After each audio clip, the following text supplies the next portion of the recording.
Assalamualaikum warahmatullahi wabarakatuh. Nama saya Muhammad Daniel Manakin bin Zahri. Saya berumur 19 tahun. Saya telah dilahirkan di Hospital Besar Kota Baru, Kelantan, dan kini saya menetap di Besut, Terengganu. Saya telah bersekolah di Sekolah Agama Ittifaqiyah Jeptik sewaktu saya tingkatan 1 hingga tingkatan 5. Saya mempunyai 4 orang adik-beradik dan saya merupakan anak sulung. Ayah saya merupakan seorang usahawan dan ibu saya merupakan seorang penolong pegawai perpaduan daerah Besut. Saya telah melanjutkan pelajaran saya di Matrikulasi Kelantan dalam jurusan Perakaunan. Saya berminat dalam bidang teknologi maklumat dengan pengurusan perniagaan yang ditawarkan di Universiti College Tati, UCT. Saya memilih bidang ini kerana saya minatkan perniagaan. Tambahan pula, dunia kini memerlukan perniagaan bagi meningkatkan lagi ekonomi negara dan juga di antara bangsa. Bidang yang saya ingin ceburi ini juga dianggap mencabar kerana melibatkan penggunaan dalam masa sebuah perniagaan dan juga melibatkan pengurusan yang terapi dan sistematik dalam menguruskan perniagaan. Dunia kini juga menjadikan perniagaan sebagai satu bidang yang penting dalam menyara kehidupan yang lebih selesa dan juga sebagai sumber pendapatan bagi setiap masyarakat. Selain itu, ibu bapa saya juga minat akan perniagaan dan itu membuatkan saya lebih bersemangat dan minat dalam perniagaan. Tambahan pula, saya ingin membantu mereka dalam bidang perniagaan bagi meringankan lagi beban mereka menyara keluarga. Pilihan dan bakat yang saya ada supaya pihak Universiti College Tati, UCT perlu memilih saya adalah saya merupakan seorang yang berani dalam mencuba perkara yang baru. Saya juga merupakan seorang yang berdikari dan dapat menyesuaikan diri di tempat yang baru dengan pantas. Selain itu, saya juga merupakan seorang yang berdisiplin dan bertanggungjawab dalam melaksanakan tugasan. Pencapaian dan pelibatan saya sewaktu di sekolah, saya merupakan seorang setiausaha bagi kadet KASPA dan juga ahli jawatan kuasa bagi kelab ICT dan komputer.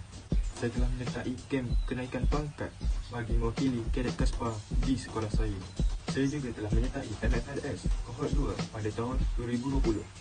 Saya juga merupakan seorang penyunting majalah sekolah bagi tahun 2019 hingga 2020. Saya mahir dalam menyunting video dan gambar serta saya mahir dalam menggunakan aplikasi seperti Light Motion, KineMaster, PixArt, Lightroom dan Adobe Photoshop Express. Assalamualaikum dan salam sejahtera. Saya Nura Ali Batrisha binti Awis Keranai, berumur 19 tahun dan merupakan pelajar jurusan Perakaunan di Kolej Matrikulasi Kelantan. Saya tinggal di Kampung Kaum Betul Hilir 15100 Kota Baru, Kelantan. Saya mempunyai status kesihatan yang baik. Saya merupakan anak tunggal dalam keluarga. Ayah dan ibu saya kedua-duanya merupakan ahli perniagaan. Saya memilih untuk menyambung pengajian ke peringkat sarjana muda di Universiti Malaysia Terengganu. Pendidikan rendah saya bermula di Sekolah Kebangsaan Mulong 2 dan saya memperoleh keputusan yang baik iaitu sebanyak 4A1B ketika menduduki peperiksaan ujian penilaian sekolah rendah. Manakala di peringkat menengah pula, saya menamatkan pengajian saya di Ma'had Muhammadi Pasir Pekan dan memperoleh keputusan yang cemerlang ketika menduduki sijil pelajaran Malaysia. Seterusnya, saya menyambung pelajaran saya di Kolej Matrikulasi Kelantan dalam jurusan Perakaunan. Sebab saya memilih untuk menyambung pengajian saya di Universiti Malaysia Terengganu adalah kerana untuk menggapai cita-cita saya untuk menjadi seorang tenaga pengajar dalam bidang perakaunan. Universiti Malaysia Terengganu menjadi pilihan saya kerana universiti ini merupakan salah satu universiti yang terbaik di Malaysia untuk menyambung pengajian dalam jurusan perakaunan. Selain itu, terdapat juga alumni dari universiti ini meraih anugerah peringkat dunia dalam jurusan perakaunan, membuktikan yang universiti ini merupakan pilihan paling tepat yang saya lakukan. Seterusnya, universiti ini juga menawarkan yuran pengajian yang berpatutan berbanding universiti lain, membolehkan golongan kurang berkemampuan seperti saya melanjutkan pengajian di sana. Tambahan lagi, universiti ini juga mempunyai rekod pelajar yang baik dan hampir kesemua pelajar yang berjaya mendapat keputusan yang sangat baik. Untuk pengetahuan kalian semua, saya mempunyai kemahiran berkomunikasi yang baik. Saya boleh berbahasa Melayu sepenuhnya dan juga mampu untuk berbahasa Inggeris ketika berinteraksi dengan orang ramai. Saya juga mempunyai kemahiran teknikal seperti menggunakan aplikasi Microsoft Office. Saya juga mempunyai kepakaran dalam menyunting video. Saya juga mempunyai kekuatan saya sendiri iaitu mampu melakukan kerja dalam kumpulan dengan baik. Saya juga merupakan seorang yang amanah kerana mampu menjalankan tugasan yang diberikan dengan penuh dedikasi. Bahkan saya juga seorang yang mudah bergaul dengan orang ramai dan mempunyai keyakinan diri yang tinggi. Saya pernah menyertai pelbagai program yang dianjurkan oleh pihak sekolah. Assalamualaikum dan selamat sejahtera. Nama saya Nurmarin Sufda binti Rais Anwar. Saya dilahirkan pada tanggal 27 Disember 2003 di Pusat Perubatan Intan, Palung, Kuala Terengganu. Sedikit latar belakang mengenai saya merupakan anak yang kelima daripada 6. Nama ibu saya ialah Nur Azura binti Abdullah. Beliau seorang suri rumah. Keputusan CJ Pelajaran Malaysia saya ialah 4A 4D, di mana salah satu subjek cemerlang saya ialah dalam bidang perakaunan dan juga dalam bidang perniagaan. Saya juga aktif dalam bidang kurikulum pada peringkat sekolah menengah, di mana saya mendapat tempat ketiga dalam syarahan bahasa Melayu. Saya juga seorang pengerusi kelab rukun negara dan seterusnya. Saya juga terlibat dalam program kawat kaki kadet polis peringkat negeri. Selepas menamatkan pengajian di peringkat menengah, saya menyambung pelajaran saya di Kolej Matrikulasi Kelantan dan saya berjaya mendapat CGPA 3.90 dalam bidang perakaunan, iaitu dalam sistem 2 semester. Pada peringkat Kolej Matrikulasi, saya juga terlibat dalam kurikulum di mana saya merupakan ahli polida, iaitu Peer Assisted Learning dalam subjek perniagaan.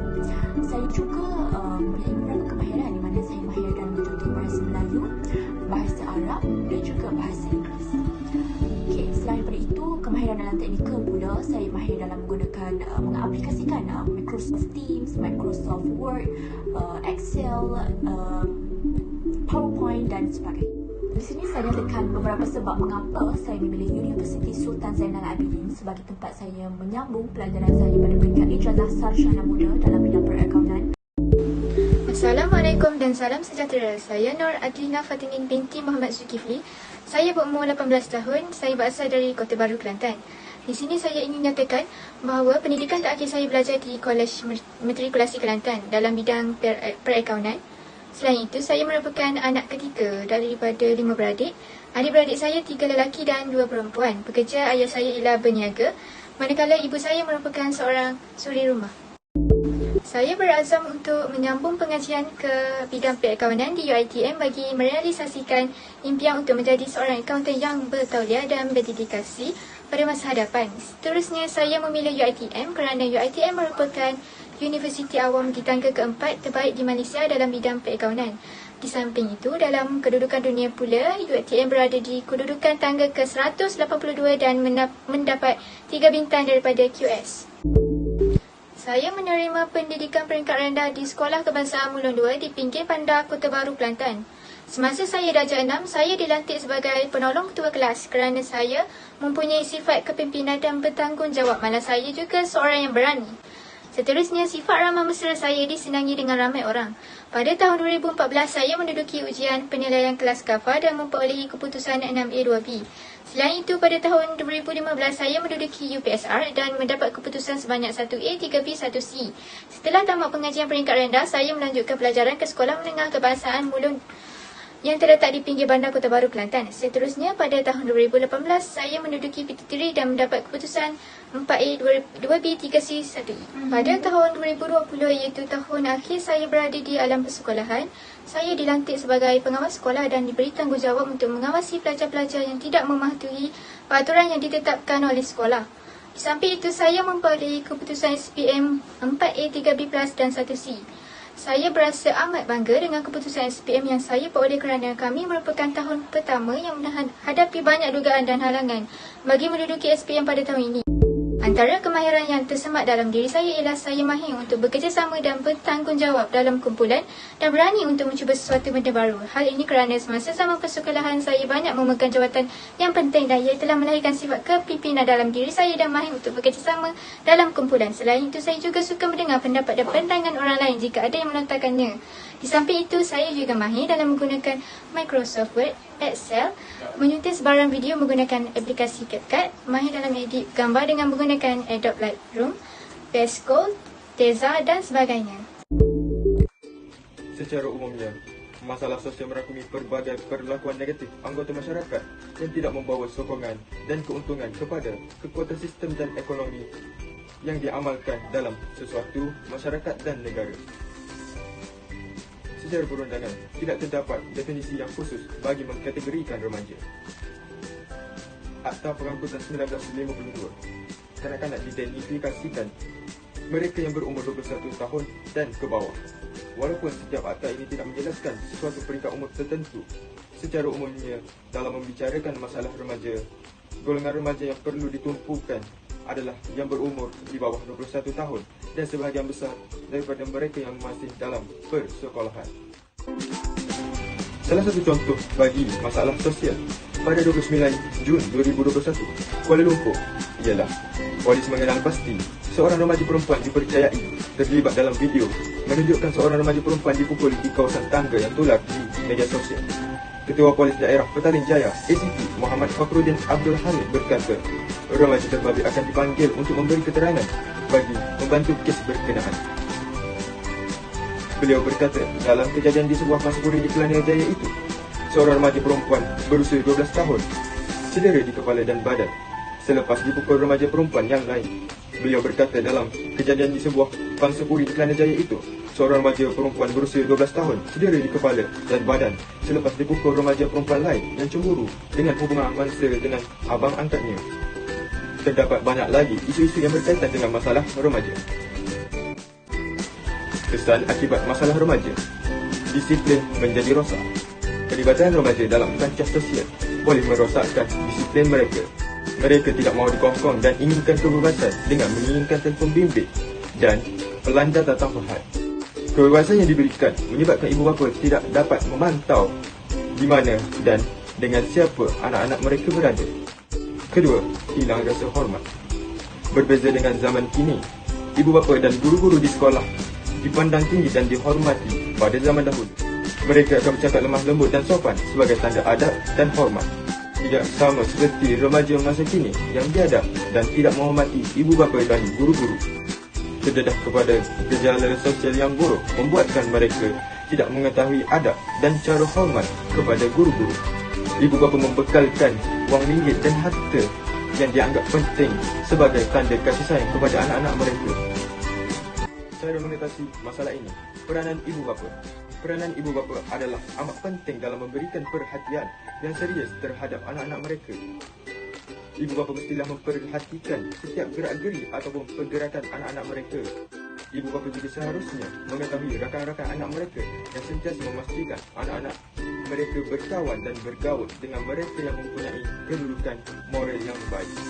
Selain itu, ibu bapa hendaklah menghabiskan sebahagian daripada masa seharian bersama anak-anak mereka dengan memberikan keyakinan, keberanian, mewujudkan sikap positif terhadap masalah, emosi dan keputusan.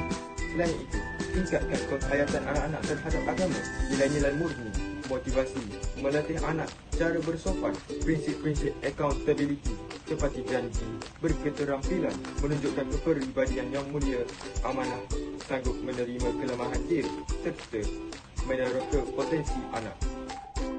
Kesimpulannya, jatuh bangunnya sesebuah negara, agama dan bangsa pada masa kini ialah dengan melihat akhlak dan moral sesuatu masyarakat. Sekiranya hal ini tidak dibendung oleh pihak-pihak yang tertentu, terutamanya oleh pihak kerajaan, maka tidak heranlah suatu hari nanti masyarakat kita akan hancur dan keruntuhan akhlak remaja-remaja Melayu terutamanya akan rosak dan binasa.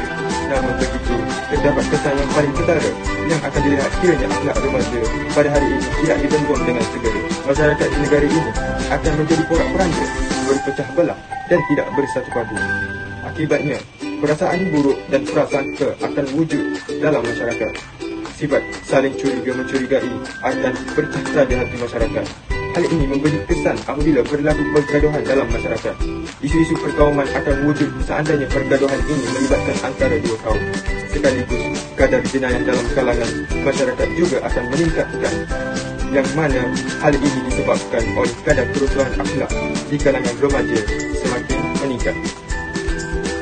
Sekian, itu sahaja. Terima kasih.